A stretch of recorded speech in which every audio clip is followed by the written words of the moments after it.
today we're thinking about how it is that Jesus is better. That's what we've been looking at in this series on Hebrews. And in chapter 4, verse 14, we're told, "Since then we have a great high priest who has passed through the heavens, Jesus the Son of God. Let us hold fast our confession." Jesus is the great high priest, we're told here. We've been thinking about how Jesus is better in every way. But what do we mean by that word better? See, better can have more than one idea, more than one meaning to it. It can mean, well, I could use the word better to describe how I feel about Thai food. I love Thai food. If you were to ask me, do you like pizza? I'd say, yeah, I like pizza, but Jalan, the local Thai restaurant, that's better. Do you like Chinese? Well, yeah, I like Chinese, but Jalan is better. The Thai food is better. But I suspect if I only ate from there, apart from getting pretty big because it's such lovely food, I'd eat so much of it, I think I'd get sick of it after a while. So even though I would say Thai food is better, in fact, I would say it's the best, there's still a place for pizza, for Chinese, for the majority of the time, eating home-cooked dinners, Brooke's lovely lasagna and other food. So even though I would say Thai food is the best, it doesn't replace everything else. Is Jesus like that? Or is he a different kind of better? Perhaps a better where, well, if I were to serenade Brooke, my wife, if I were to sing to her with that old song from Tina Turner, "You're simply the best, you're better than all the rest." That has a different kind of meaning to it, doesn't it? Because if I were to sing that to Brooke, but then continue to look at all the other women about and to go out on dates or things like that, you'd say, whoa, that's not right. You've said that you will love her and forsake all others. In saying she's the best, in singing that song to her, in making commitments to her, you've said that there's no room for anyone else after that. So Jesus in Hebrews is described as supreme, and that word supreme doesn't just mean at the very top. It's the idea of lacking nothing. Think of a supreme pizza. It's a pizza with the lot, with all the ingredients on it. There's nothing missing. There's nothing else needed. Jesus is like that. He makes the old obsolete. Now, the Bible's not a textbook. You know, in a textbook, no matter what chapter you turn to, you can write down notes for your exam, and each piece of information is going to have equal weighting. It's equally important to get the bits from the first chapter as the last chapter. And we can kind of just piece together our notes from all that information. Well, the Bible's not like that. It's not a textbook with just information in it. In fact, the Bible is more like a storybook. It's an unfolding story over time, and it gives us an unfolding picture of who God is, an unfolding revelation of what God is like. Starts off with a glimpse, and that glimpse becomes clearer and clearer, and as time goes on and as the story goes on, we get to know more and more about who God is. And more than that, we get to know more and more about God's unfolding plan. And so the way we read the Bible is not to just grab all the information and put it together. It's to see how God's plan unfolds over time. And it's God's plan for salvation, for his glory, as he saves sinful people like you and me. And so the way that means we handle it is that in the Old Testament, there's all these foreshadows, these types, these little glimpses, these signposts that do show us something about God and do show something about God's amazing plan, but they point forward. They're giving us a glimpse of what is to come. Jesus is the fulfillment that was pointed to by everything. He doesn't point forward to anyone else. He was the one that all these signs, all these little pictures, all these unfolding revelations pointed forward to him. And so, he makes the old stuff obsolete. And to cling to it, and to think that it still just gets plonked into how we relate to God. If we take the old and we just grab it and we still use that as how we relate to God. To do that is to miss out on who Jesus is, on this marvelous picture we're given in the book of Hebrews of how he fulfills it all. He's not just a great high priest. He is the great high priest, the better one who replaces everything that came before. That's what we look at today. And so we're going to spend some time this morning just looking firstly at Israel's priests. And there's three qualifications, three descriptions of what those priests did and what made them priests. And we're going to compare that as we go to Jesus. The first thing we see about Israel's priests is that they were able to sympathize. Look at chapter 5, verse 1. We read this.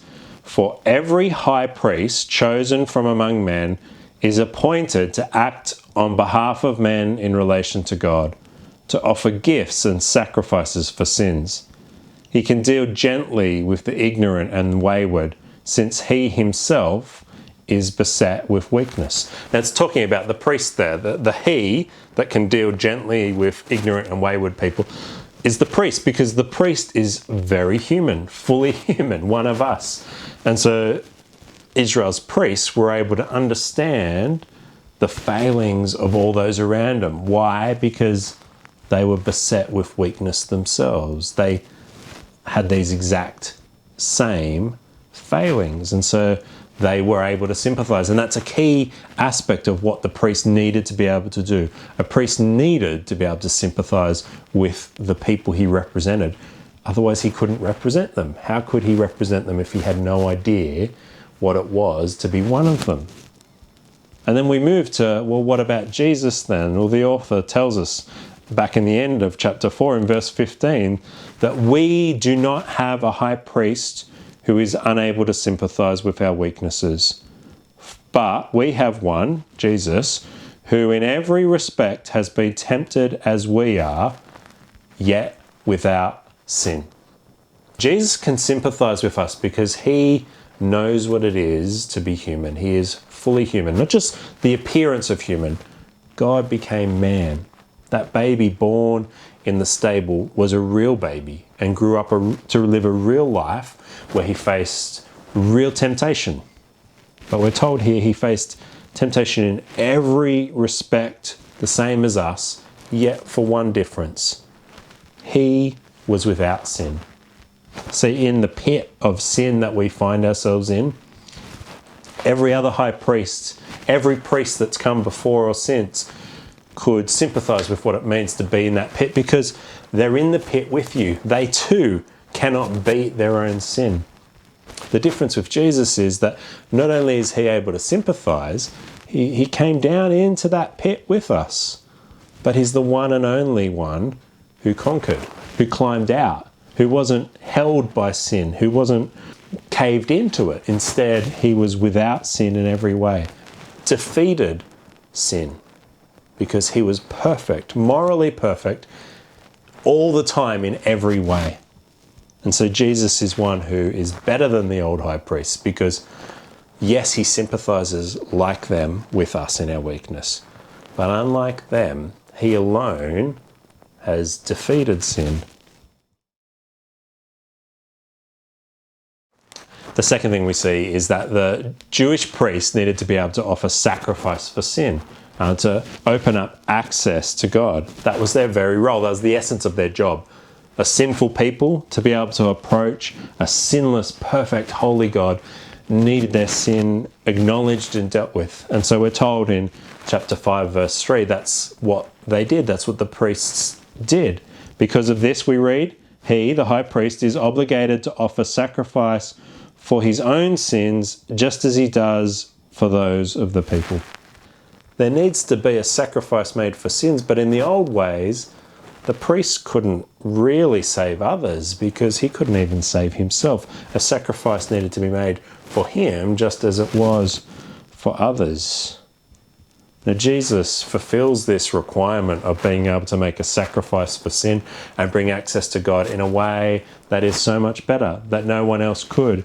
Because unlike them, he didn't need to make sacrifice for himself. He didn't need to cover over his own sins. He didn't need to make atonement for himself. And so he was able to bear everyone's sins. We're told in chapter 5, verse 7, in the days of his flesh, Jesus offered up prayers and supplications with loud cries and tears to him who was able to save him from death.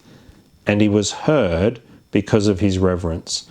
Although he was a son, he learned obedience through what he suffered. And being made perfect, he became the source of eternal salvation to all who obey him. Some treat the cross as just an allegory, like a nice picture language, an inspirational story, as though it wasn't a real death. But here we're told it was a real death with real loud cries and tears from Jesus. This was real suffering and real pain as he made the perfect sacrifice, the innocent in place of the guilty, the perfect Holy One dying for sinners like you and me. And so his sacrifice was a better sacrifice in every way. And so he is able to fulfill this priestly role, not by making some other sacrifice, but by giving himself as the perfect sacrifice. He alone didn't need to make sacrifice for his own sins because he was perfect. And so he alone is able to offer the perfect sacrifice and full perfect access for us to be forgiven and come to God.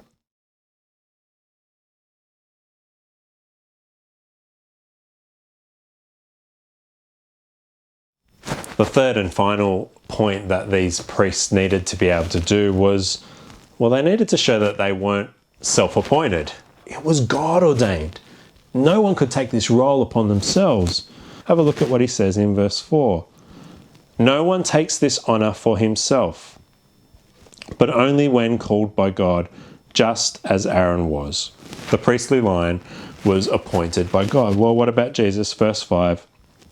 So also Christ did not exalt himself to be made a high priest, but was appointed by him who said to him, You are my son, today I have begotten you. As he says also in another place, You are a priest forever after the order of Melchizedek. The writer points out Jesus did not take this priestly role on himself. If he did, he would be an illegitimate priest. He needed to be appointed by God the Father. And indeed he was. God said of him, You are my son. And in doing so, he showed that Jesus is the perfect priestly king. He takes that idea of kingship and priestly, high priestly role, and he brings them together perfectly. And Jesus has God's approval, as seen when he was baptized and God declared who Jesus is. As seen on that Mount of Transfiguration when God declares who Jesus is, that we are to listen to him. And as seen in Psalm 110, that there's this other priestly order. See, Melchizedek is a bit of an odd figure in the Old Testament. There's not too much written about him. He doesn't figure prominently in the Jewish understanding of what a priest was. See, their focus was on the Levites, on the high priest, and following in the line of Aaron. And so that's where their focus was. And so who's Melchizedek? Where does he fit in that? Well, the point is he doesn't actually follow in that same model of appointing a priest. He's not born of the tribe of Levi. He's not appointed like Aaron was. Melchizedek is this slightly mysterious figure who is described as the king of peace, who was also a priest, a king and a priest. And Jesus is in that sort of order, something else different to the old system, outside of it altogether, but not outside of God's appointment. God appointed Jesus to be a forever king, a forever priestly king. And so his priestly role is one that doesn't end like the Levitical priests, like the high priests who follow after Aaron, but instead it is a forever priestly role, one where he still acts as our final high priest, replacing all those who came before him. Jesus is the one and only mediator, the one and only priest we need. He makes everything else, every other priest, obsolete. You don't need someone else to represent you before God. There's no inside access anymore. Jesus is the perfect high priest and he opens up access to God fully. through him and through him alone. Now, often the worst mistakes that we make are when we grab something that's true and we just get it a little bit wrong. We take a true thing and we change it a little bit. I remember early on when I first arrived in Maya, someone talking about Mary, and they were talking about how we pray to Mary because, well, God's the angry father figure. You know, when dad's angry and you don't want to go and talk to him because he'll just shout and be angry at you. And so you go and you have a word to mum instead, and mum will put a word in for you. She's the gentle, kind, listening one, and she'll put a word in for you. And that was their reasoning for wanting Mary as like a priest, like a mediator who goes to God for us. They had a terrible view of who God was, who God is. And it made me so sad hearing this description, that that's how people think of God, that we can't go to him because he's angry, that he wants nothing to do with us. Instead, we need someone gentle to give a kind word for us. But to do so is to miss who God is completely. So we're told in chapter 4, verse 16, "Let us then with confidence draw near to the throne of grace, that we may receive mercy and find grace to help in time of need." It's the throne of grace. The throne of grace that we draw near to. God is not angrily having his arm twisted and I suppose I have to let you into my presence because Jesus has given you forgiveness, and we don't need all these other mediators. Jesus alone allows us to draw near to God's throne of grace, that we will receive not an angry, stern talking to, but that we will find grace to help us in time of need. Grace means undeserved kindness, a love and mercy and compassion that we don't deserve, and yet God pours out on us. And because of our great high priest, then we can draw near to God. See, the problem is not with God. It's not that we have a mediator because there's something wrong with he's got an anger management problem. The problem is with us and our sin. That's the problem that needed to be dealt with. Not a problem in who God is, not a problem with God the Father being too angry, but rather the problem was with us and our sin.